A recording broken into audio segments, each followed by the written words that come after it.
پہلا سفر میری لونی انت حرہ انت حرہ ذہن حاضر ہے. آپ کے ذہنوں میں کیا ہوگا؟ ذرا ذہنوں کو صاف کیجئے. انت حرہ. ابو لہب نے کہا آج کے بعد تو آزاد ہے. اتنی خوشی منائی. میں منزل پر تھوڑا قریب ہو چکا ہوں. آپ صلی اللہ علیہ وسلم کے سب سے پہلے سفر کی خوشی ابو لہب نے منائی، لیکن یہ خوشی منانا کام نہ آیا. مسا تو تھا ربیع الاول ہوتا نا. ابو لہب نے سب سے پہلے خوشی منائی. بھائی جان، ولادت ماننے کی چیز ہے، منانے کی چیز نہیں ہے. ولادت آپ صلی اللہ علیہ وسلم کا والدہ کے پیٹ سے پیدا ہونا. مجھے تو مطمئن کیجئے، ان علماء کرام کو مطمئن کیجئے. میلاد النبی صلی اللہ علیہ وسلم. اگلا سال آیا عید میلاد النبی، اگلا سال آیا لفظ پڑ گیا جشن عید میلاد النبی. میں نے کہا کیا مطلب ہے بھائی جان؟ جواب آیا آپ صلی اللہ علیہ وسلم والدہ کے بطن سے پیدا ہوئے ہیں، والدہ کے پیٹ سے آپ نے جنم لیا، ہم خوشی منا رہے ہیں. میں نے کہا جو والدہ کے پیٹ سے پیدا ہو اس کی ذات نور نہیں ہوا کرتی. آمنہ کے لال کی ذات کو نور ماننا ہے تو میلاد کا انکار کرنا پڑے گا. اگر میلاد والا عقیدہ رکھنا ہے ساتھی نور کا انکار کرنا پڑے گا. اور خوشی ابو لہب نے سب سے پہلے منائی تھی، لونڈی کو آزاد کر دیا. آپ صلی اللہ علیہ وسلم کے پہلے سفر پر خوشی منانے والا جب آمنہ کے لال صلی اللہ علیہ وسلم نے اپنی دعوت شروع کی، چادر مبارک ہاتھ میں ہے. سکھر والوں مجھے آپ کا پتہ نہیں ہے، ذرا میرا معافی ضمیر سن لیجئے. ساری دنیا کی اعلیٰ سے اعلیٰ، قیمتی سے قیمتی، عمدہ سے عمدہ چادریں اکٹھی کی جائیں، آمنہ کے لال کی سادہ سی چادر کی شان کا مقابلہ نہیں ہو سکتا.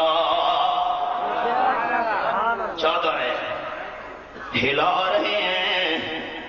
پہلے سفر پہ خوشی منانے والا ابو لہب سامنے کھڑا ہے. کچھ کہنا چاہتا ہوں. پہلے سفر پہ آپ دنیا میں تشریف لائے، ابو لہب نے خوشی منائی، لوڈی کو آزاد کر دیا. انت حرہ انگلی کے اشارے سے چادر ہلا رہے ہیں. مکے والے دوڑ کے آئے. آپ صلی اللہ علیہ وسلم فرما رہے ہیں یہ میرے سامنے 11واں پارہ اور سورت کا نام سورہ یونس. فَقَدْ لَبِثْتُ فِيكُمْ عُمُرًا مِّن قَبْلِهِ أَفَلَا تَعْقِلُونَ. آیت نمبر 16 سورہ یونس اور 11واں پارہ. مکہ والو، میں کوئی مدینہ طیبہ میں کھڑا ہو کر نہیں پوچھ رہا، کوئی طائف کی وادی نہیں ہے. سکھر کے بھائیو ذرا میری مثال سمجھنا. میں سکھر والوں سے پوچھوں بھائیو میرے بارے میں آپ کا کیا خیال ہے؟ آپ کہیں تو اچھا آدمی ہے، کوئی اعتبار نہیں ہے. آپ کو کیا پتا میں کیسا آدمی ہوں، میرا بچپن کیسے گزرا، لڑکپن کیسے گزرا، جوانی کیسے گزر رہی ہے. کمال تو تب ہے کہ جہاں میں پیدا ہوا، جہاں پلا بڑا، ان لوگوں سے پوچھوں تم بتاؤ کیا خیال ہے. مدینہ والوں سے آپ نہیں پوچھ رہے، طائف کی وادی نہیں ہے جن میں 40 زندگی کی بہاریں گزار چکے ہیں. فرماتے ہیں هل وجدتمونی صادقا او کاذبا. چادر ہلا کر سب کو جمع کیا جا رہا ہے، سارے دوڑ کے آ رہے ہیں. اللہ اللہ. حضرت انس رضی اللہ تعالیٰ عنہ کے مہمان آ گئے. دسترخوان بچھایا، کھانا سجایا، مہمانوں نے کھانا کھایا. حضرت انس نے دسترخوان والا کپڑا جو میلا ہو گیا تھا لپیٹ کر خادمہ کو دے دیا. یہ کپڑا چلتی ہوئی آگ کے اندر تندور میں ڈال دے. مہمان پریشان ہونے لگے. آپ ہم سے نفرت تو نہیں کر رہے؟ جو دسترخوان والا کپڑا ہم نے استعمال کیا، اس پہ کھانا کھایا، میلا ہو گیا. اب آگ آپ کے اندر جلوا رہے ہیں. حضرت انس مسکراتے جا رہے ہیں. خادمہ نے کپڑا لپیٹ کر تندور کی جلتی آگ میں ڈال دیا. حضرت انس نے تھوڑی دیر بعد مسکرا کے فرمایا کپڑے کا پتہ کر. خادمہ نے کپڑے کو نکالا, ایک دھاگا بھی نہیں جلا تھا. حضرت بات سمجھ نہیں آئی کیا ہوگی؟ فرمایا مہمان ہو تمہیں کیا معلوم, جیسے تم مہمان بن کے آئے ہو.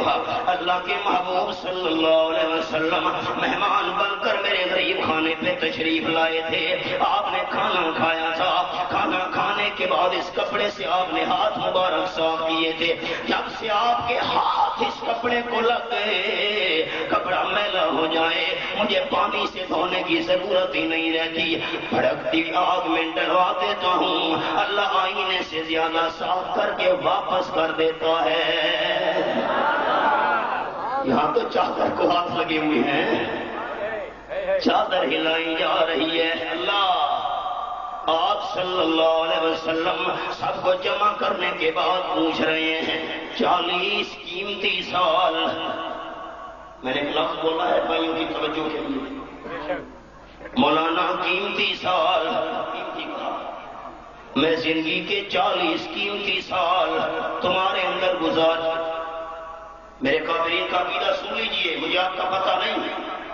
پیغمبر بچپن میں بھی قیمتی ہوتا ہے, لڑکپن میں بھی قیمتی ہوتا ہے, پیغمبر کی جوانی بھی قیمتی ہوتی ہے, پیغمبر کا بڑھاپا بھی قیمتی ہوتا ہے. نہیں, مجھے اجازت دیجیے رب کعبہ کی قسم, نبوت کے بعد بھی نبی قیمتی ہوتا ہے, نبوت ملنے سے پہلے بھی نبی قیمتی ہوتا ہے. دوسرے سفر میں اشارہ سناؤں گا. 40 قیمتی سال.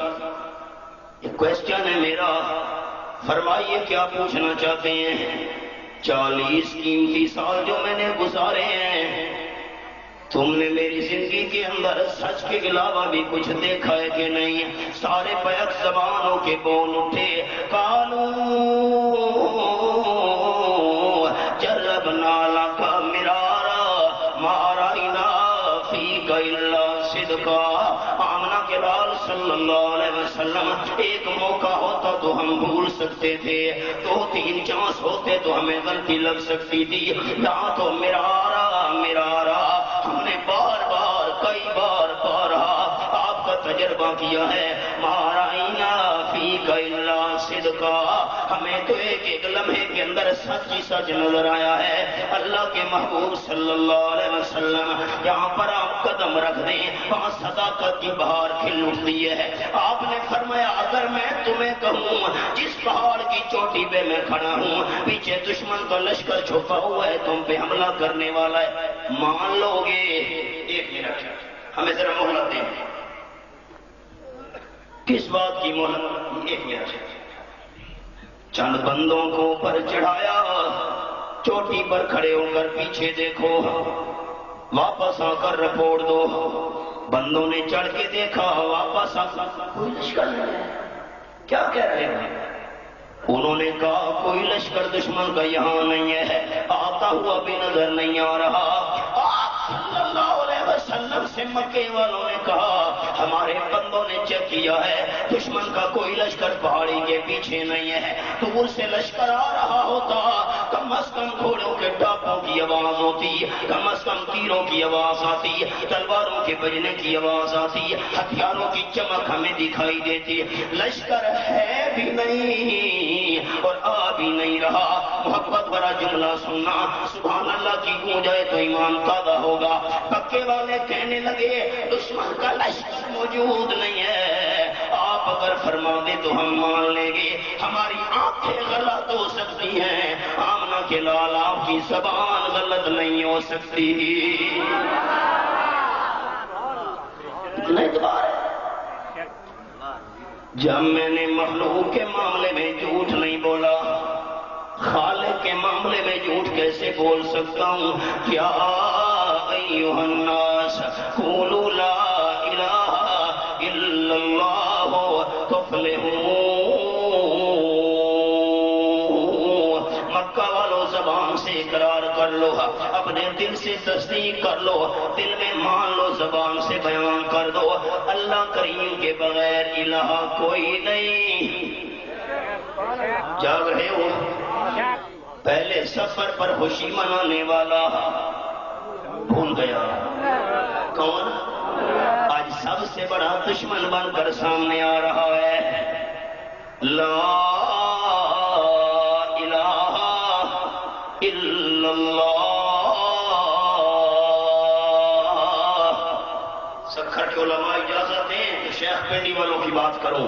شیخ القرآن حضرت مولانا غلام اللہ خان رحمت اللہ تعالیٰ نے فرمایا، مولوی سے واز کر رہا تھا اور مانا کر رہا ہے لا الہ، سورج الہ نہیں، چاند الہ نہیں، ستارے الہ نہیں۔ شیخ القرآن رحمت اللہ علیہ نے درج کر فرمایا، مولوی صاحب یہ کیا مانا کر رہا ہے؟ پاکستان میں سورج کی عبادت کوئی نہیں کرتا، ہمارے ملک میں ستاروں کے آگے کوئی نہیں جھکتا، پاکستان والے چاند کی پوجا نہیں کرتے۔ کھول کے مسئلہ بیان کر، لا الہ، شباز کلندر الہ نہیں۔ کھول کے مسئلہ بیان کرنا۔ سندھ میں تو یہ کہنا پڑے گا، سندھ والوں چپ کر گئے ہو، سندھ میں تو یہ کہنا پڑے گا، لاہور میں کیا کہنا پڑے گا؟ لا الہ، حضرت علی حجویری لاہور والا الہ نہیں۔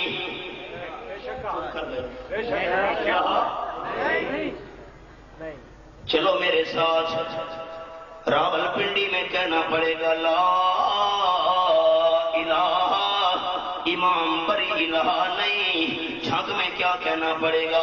لا الہ، حضرت سلطان باہو الہ نہیں۔ بغداد میں جا کر کیا کہنا پڑے گا؟ لا الہ، حضرت شیخ عبد القادر جیلانی اللہ کا ولی تو ہو سکتا ہے، نیک ہے، بزرگ ہے، ہمارے سروں کا تاج ہے اس کی جوتی، لیکن حضرت شیخ جیلانی الہ نہیں۔ الہ صرف کون ہے؟ نجف اشرف میں کیا نعرہ لگانا پڑے گا؟ لا الہ، حضرت علی الہ نہیں۔ دماغ مصطفیٰ ہے، حضرت حسن حسین کا پا، بی بی فاطمہ کے سر کا تاج، آمنہ کے لال صلی اللہ علیہ وسلم کا پروردہ، ساری شان اور مقام حضرت علی کا برحق ہے، لیکن الہ نہیں ہے۔ الہ کون ہے؟ الا اللہ۔ الہ صرف کون ہے؟ آپ کے پہلے سفر پہ خوشی منانے والا ابو لہب بول اٹھا۔ آج اقبال ترجمانی کر گیا، اقبال نے کہا کسے خبر تھی کہ لے کے چراغ مصطفی، ہائے کسے خبر تھی کہ لے کے چراغ مصطفی، جہاں میں آگ لگاتی پھرے گی ابو لہبی۔ آج نام تو اور ہیں، کردار ابو لہب والا ادا کیا جا رہا ہے۔ آپ صلی اللہ علیہ وسلم کی طرف ہاتھ اٹھائے، یہ وہ ہاتھ ہیں جن کے اشارے سے خوشی میں آ کے لونڈی آزاد کی تھی، آج وہی ہاتھ لمبے کر کے آمنہ کے لال کو بد دعا دے رہا ہے، کہتا ہے تبلک دل کا مانا کیسے کروں؟ آپ ربیع الاول میں خوشیاں دیکھ کر باقی تمام باتیں فراموش کر دیتے ہیں۔ اللہ اللہ، دل گھبراتا ہے، بڑا محتاط ہوں۔ جن ہاتھوں سے تو نے چادر ہلائی تھی، ہمیں جمع کیا تھا، الیاذ باللہ تیرے ہاتھ سلامت نہ رہیں، الہٰذا جمعتنا الہٰذا دعوتنا، اسی مسئلے کے لیے تو نے ہمیں جمع کیا تھا۔ آپ صلی اللہ علیہ وسلم کو سب سے پہلا پتھر سگے چچا ابو لہب نے مارا، جو آپ کے پہلے سفر ولادت والے پر خوشی منانے والا تھا۔ آپ کا دل دکھا، دل رنجیدہ ہوا، طبیعت پہ بوجھ آیا، رب العالمین نے فرمایا میرے حبیب جواب آپ نے نہیں دینا، میں اللہ جواب نازل کر رہا ہوں۔ فرمایا تبت یدا ابی لہب وتب ما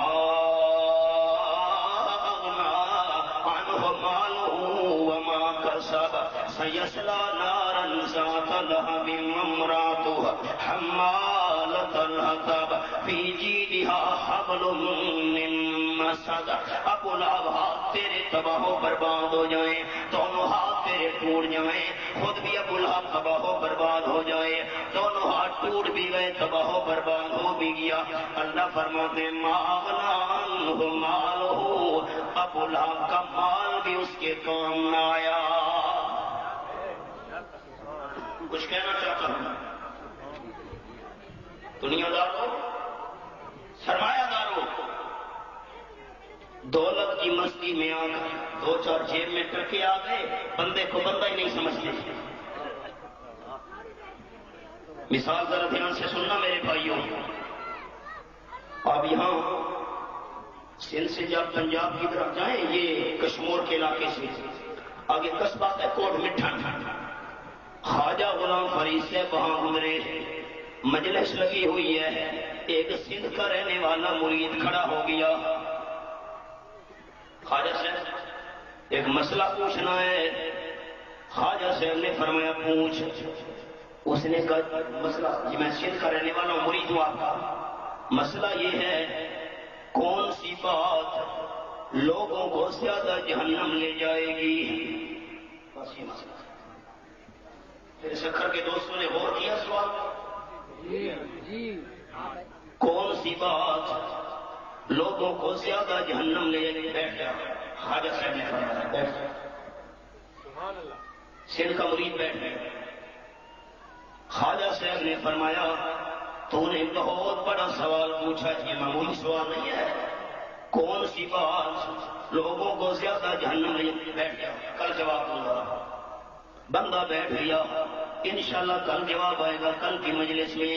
دوسرے دن مجلس قائم ہوئی، سارے مرید جمع ہو گئے۔ ہاں بھائی، خواجہ صاحب نے فرمایا وہ کون بندہ تھا سندھ کا رہنے والا، کون تھا بھائی؟ یہ ساری مجلس ہے، کون تھا وہ بندہ کل جس نے مسئلہ پوچھا تھا کون سی بات لوگوں کو زیادہ جہنم لے جائے گی، کون تھا بھائی؟ سندھ کا رہنے والا مرید کھڑا ہو گیا، جی خواجہ صاحب میں تھا۔ کس نے مسئلہ پوچھا تھا بھائی؟ کھڑا ہو گیا، جی میں تھا۔ کیا کہا؟ کیا کہا اس نے؟ میں تھا، میں۔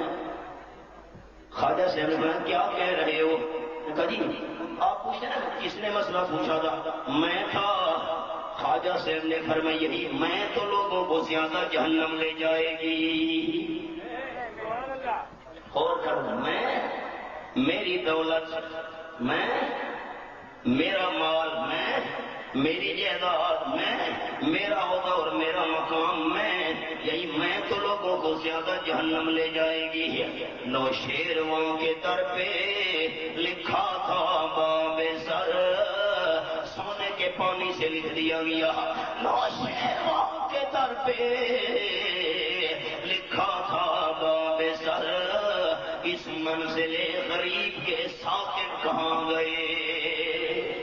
دنیا داروں تمہاری نئی ختم نہیں ہو رہی، مال کام نہیں آئے گا۔ جمشید قید بعد سکندر کہاں آج، تخت و نگینہ راہ پہ افسر کہاں آج، سکہ تھا جن کے نام کا اب ان کا نام و نشان نہیں، قبروں پہ شامیاں نے بجز آسمان نہیں، اے قطرہ ناپاک کیوں مغرور ہے، کیا سمجھتا ہے قیامت دور ہے، اچھے عمل کرنا 4 دن کی زندگانی میں، ہمیشہ کے لیے رہنا نہیں ستار فانی میں۔ مال کام لایا، مال آپ کا جلسہ کر لے کر میری تقریر میں پھر بھی رہنا مسلمان توجہ۔ مال کام لایا، مال دنیا میں، میری دولت پیسہ، اللہ اللہ اور آگے آپ سے انصاف کروانا چاہیے. اللہ فرماتے ماں کا سب پھر پڑھ رہا مالو وما کسب.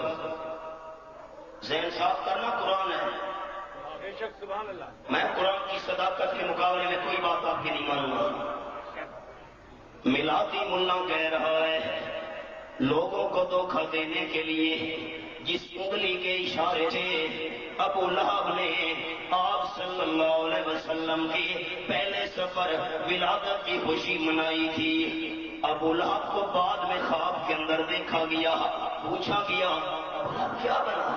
اس نے کہا باقی تو جسم جہنم میں جل رہا ہے، مر رہا ہوں، ہائے ہائے بڑا پریشان حال ہوں، لیکن جس انگلی سے میں نے اپنی لونڈی کو خوشی میں آ کر آزاد کیا تھا اس انگلی سے مجھے دودھ پلایا جا رہا ہے. میلادی ملا بابا کے سکر میں بیان کر رہا ہے. آپ سمجھداری کا ثبوت دیں. قرآن کہتا ہے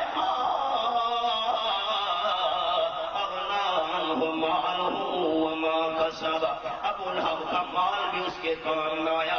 آمنہ کے لال کے مشن کا مخالف تھا، آپ کی دعوت کا مخالف تھا، آپ کے لا الہ الا اللہ والے مسئلے کا مخالف تھا، مال بھی کام نہ آیا تو اللہ کی راہ میں اس نے خرچ کیا تھا. اور ماں کا سب جتنے نیک اعمال کیے تھے سارے نیک اعمال کام نہ آئے.